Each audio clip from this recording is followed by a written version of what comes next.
The history of the great West African kingdoms is largely passed down through the works of only a few medieval scholars from the regions, but also the griots.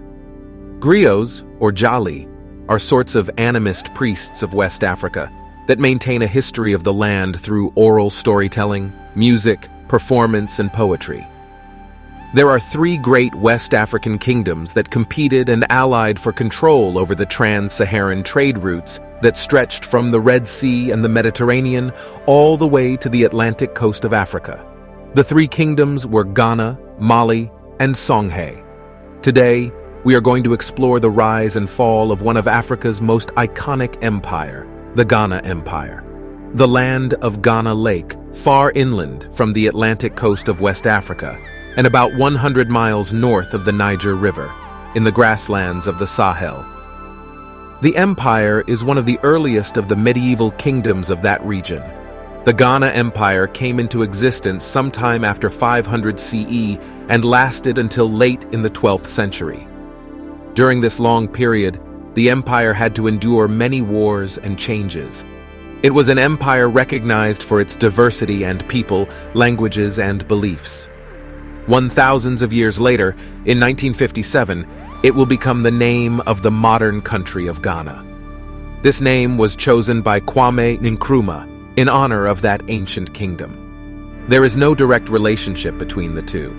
The idea that Ghana refers to the title of the kings of this empire is mentioned in the book The Kingdom of Songhai under the dynasty of the Askii as, quote, "The name of Ghana itself referred neither to the empire as a geographical entity nor to its capital, but it referred to the title of the kings in the hierarchy of authority." And quote, "The history of the ancient Ghana Empire begins with its people called the Sonika. The capital city was called Kudasala.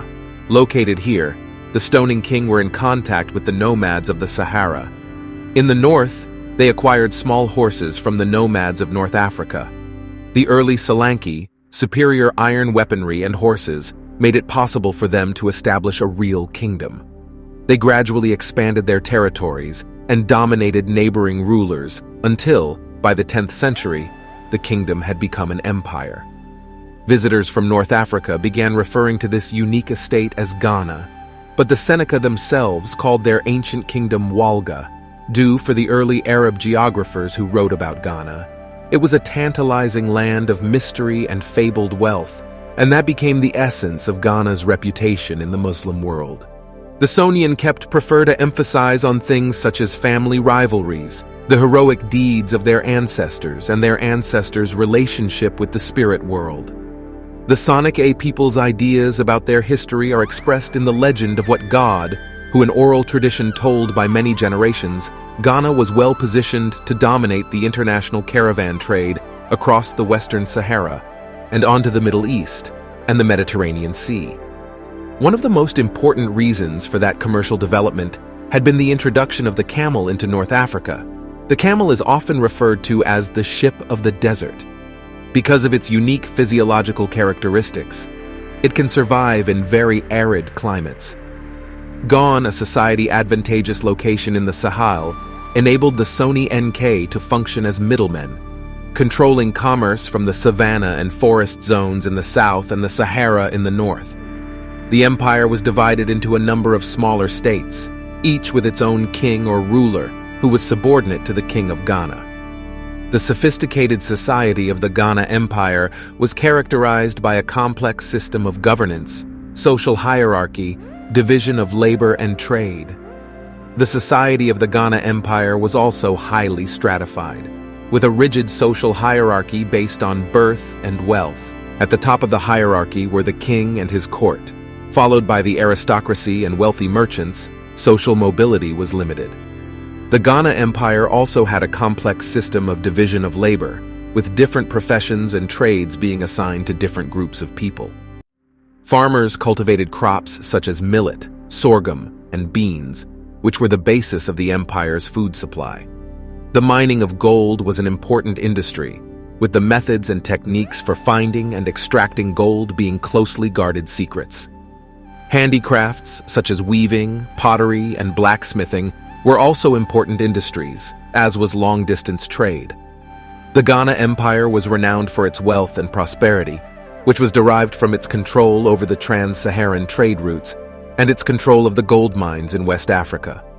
In addition to gold, the empire also traded in salt ivory, and this brought significant wealth to its rulers during the period of Ghana's greatest power in the late 10th and early 11th centuries. One of the most important commercial cities under its control was Argos. About 125 miles northwest of Kumisala, an Orton king in the history of Ouagadougou is Dr. Bay Sisi. Not much is known in terms of specific information about the important kings of the Ghana Empire, as little was written at the time, and the civilization did not have a form of writing as we know it. Much of what we know depends on oral histories and the medieval writings of Arab traders. Many of the names of the Ghana rulers are unknown, and only a few of their deeds have passed into recorded history. DBCC, for example, was a legendary figure in West African history. He played a pivotal role in the founding of the ancient Ghana Empire. According to the legends, DBCC was the younger son of Dinga, the founder of the empire. One of the few kings of Ghana, whose name is known, is Tinkermen, and who was said to have reigned during the time of the empire's peak.